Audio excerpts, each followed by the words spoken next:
कभी भी कभी लगता है कि हमको कि हम जो कर रहे हैं वो कोई नहीं देख रहा है। हम कुछ भी कर रहे हैं, हम ऐसे काम करते हैं जो अनएथिकल होता है, जो किसी को दुख प्रकट करता है, लेकिन हम सोचते हैं कि कोई देख ही नहीं रहा है।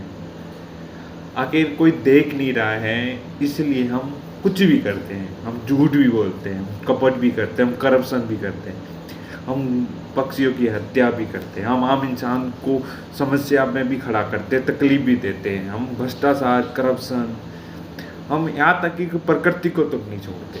हम सोचते हैं कि कोई देख रहा तो नहीं है। आखिर कौन है जो हमें सजा दे सकता है? हम इंसान हैं, इस पर ये प्रकृति हमने बनाई, ये पृथ्वी हमने बनाई, इस पृथ्वी के मालिक तो हम हैं।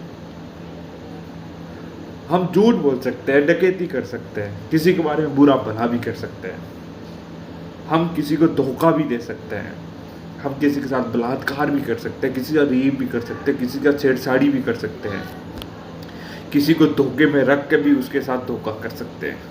लेकिन हम कुछ भी कर सकते हैं, हमें डर नहीं है कि कौन देख रहा है। हम इतना पोल्यूशन कर रहे हैं, इतना प्रदूषण कर रहे हैं, हम इतना स्पीड में गाड़ी चलाते हैं, हम एक्सीडेंट हो जाता है हमारा, लेकिन हमें डर नहीं है क्योंकि हमें कौन देख रहा है। आखिर इस बात का कि जिक्र हम होता है कि हमें कौन देख रहा है। इस बात आज के न्यूज़पेपर को अगर उठा के देख लो तो आपको इतनी सारी घटनाएं आपको मिल के आप शॉक हो जाओगे कि देश में हो क्या रहा है। पहले पेज पे लिखा होगा कि आज एक टीचर ने अपने ही छात्र के साथ दुष्कर्म किया। उसी पेज के नीचे लिखा होगा कि एक दुकानदार को कुछ लोगों ने चाकू से उसकी हत्या कर दी।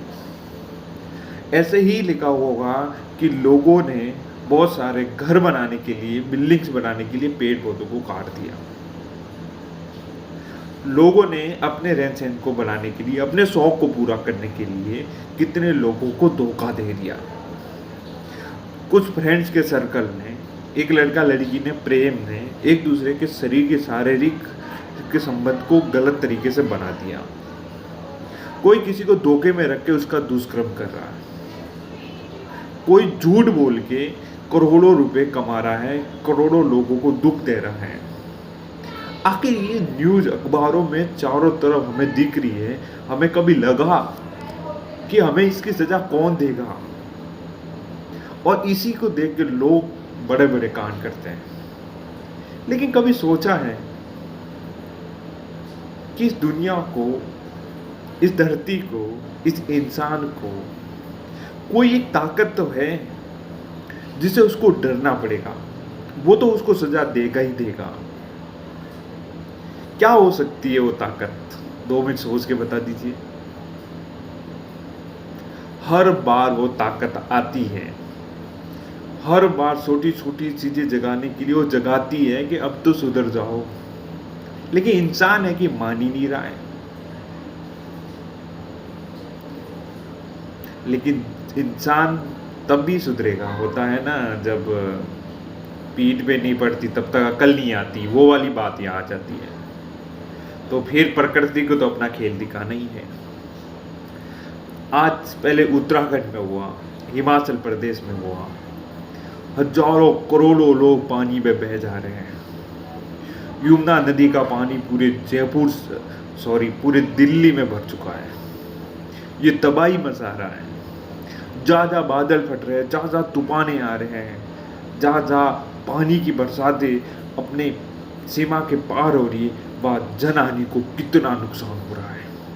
हजारों बिल्डिंगें बनाई, हजारों पुल्स बनाए, अपने शौक सकते पर प्रकृति को काट के, पेड़ पौधों को काट के, गरीबों का हक छीन के।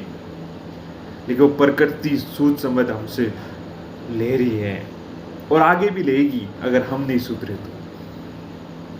प्रकृति कई रूप में आती है, हजारों रूप में आती है और सजा देगी। ये मत कहो कि अपने कर्मों की सजा दूसरे जन्म में मिलेगी। नहीं, कर्म इस जन्म में किया है, सजा इसी में मिल रही है। चलती गाड़ी, उसका क्या गुनाह था? ऊपर से भूस्खलन हुआ, पत्थर आया, उसको गाड़ी को ऊपर होकर चला गया, गाड़ी, इंसान जो अंदर थे वो खत्म। इसलिए प्रकृति से डरे। आज तूफान हिमाचल प्रदेश में आया, कल आपके घर में भी आ सकता है, आपके शहर में भी आ सकता है। इसलिए प्रकृति के साथ छेड़छाड़ न करें। प्रकृति के साथ छेड़छाड़ तभी रुकेगा जब आप अपने शरीर के अंदर उस गंदगी को बाहर फेंक दोगे, उस करप्शन, उस भ्रष्टाचार जैसी सोच, बलात्कार जैसी सोच, ईर्ष्याभाव जैसी सोच, छोटी सोच, किसी के प्रति बुरा भला सोचने वाली सोच, कुछ विचार जो आपके दिमाग को प्रकृति और महत्व बना सके, ऐसे विचारों को आपके दिमाग में लाना होगा। तब जाके हम इस प्रकृति को एक सौंदर्य प्रकृति के रूप में बना सकते हैं। तो देखते रहिए नैतिक इंडिया की प्रकृति है तो हम तब तक जिंदा है जब तक प्रकृति जिंदा है। कभी भी ये मत सोचिए हमें कार्ल मार्क्स जैसे सिद्धांतों पे नहीं जाना है कि प्रकृति ने इंसान का मालिक है या इंसान प्रकृति का मालिक है। हमें प्रकृति के साथ जुड़ के रहना है, तो ही प्रकृति हमारे साथ है, नहीं तो प्रकृति अपना रूप दिखाती रहेगी, हमें हमारी मान हानि, हजारों करोड़ों लोगों की ज़िंदगी, घर उजड़ते रहेंगे। जय हिंद, जय Bharat. Please like and subscribe. Thank you so much.